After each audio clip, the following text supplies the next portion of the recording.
As we think about the impact of COVID-19, economic crisis, and continuing racial injustice in the United States, it's key that internal comms, HR, and leadership teams support the mental health of their employees. On this episode of ICTV, co-founder of Bravely, Sarah Sheehan, shares coachable skills for employees to improve mental health in the workplace. There's a lot of fear around what's happening in the country right now. We've seen an over 150% spike in sessions related to stress and anxiety over the last 8 weeks.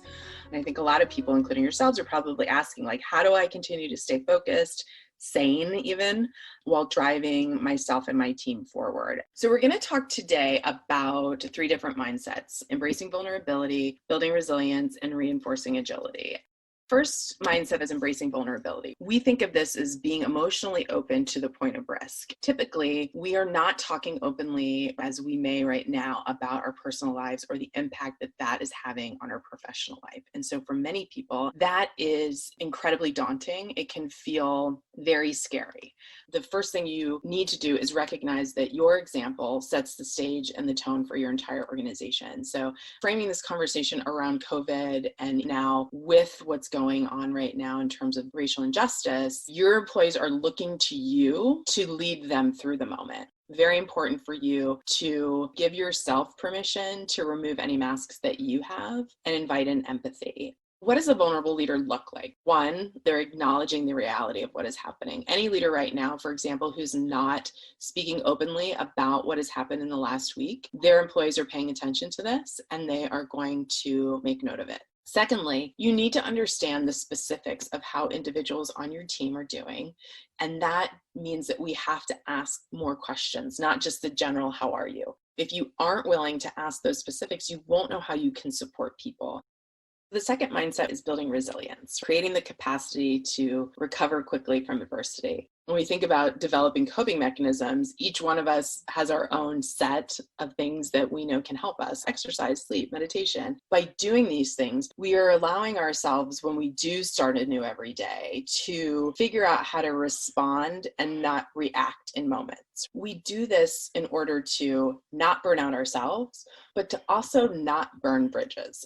So building resilience in others. We're thinking about how do I get my team to get up every day, come back to center, and hit the ground running? Clear direction makes it easier for everyone to weather the storm. My team, we start out every week knowing what we're going to do. Completely changes every single week. And that's okay. As the leader, somebody has to keep getting up in front of everyone and setting the agenda or setting the focus.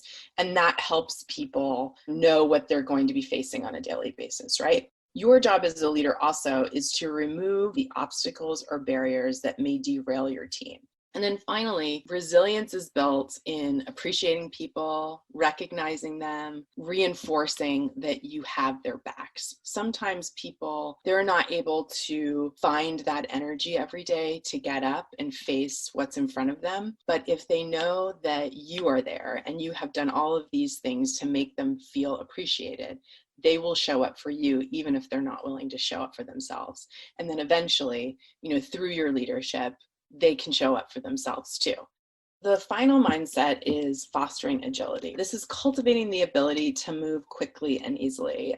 3 months ago, someone had asked me, how agile are you? I would have said, I'm literally the most agile person you could meet. Now, as I shelter at home with a 6-month-old baby and an 8-month-old daughter in the midst of a pandemic and economic crisis and racial injustice, I am not that person anymore. And so I think it's important for us to take a step back and ask ourselves, how agile am I? Am I capable of what I was capable of before? After you think about what am I comfortable with, and then applying that to then how comfortable are you asking your team to do this?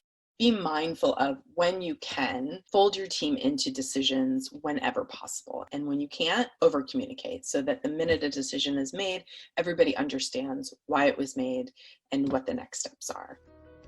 Finally, I think there's a lot of fear right now. It's important here for us to frame things in terms of the opportunity, and that if we can just wait this out, if we can just get to the other side of it, what people will find is that getting through this moment makes them way stronger in terms of their personal and professional development.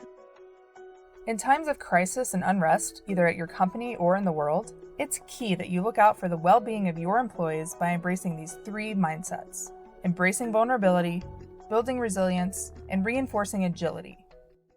If you liked this episode of ICTV, share and subscribe.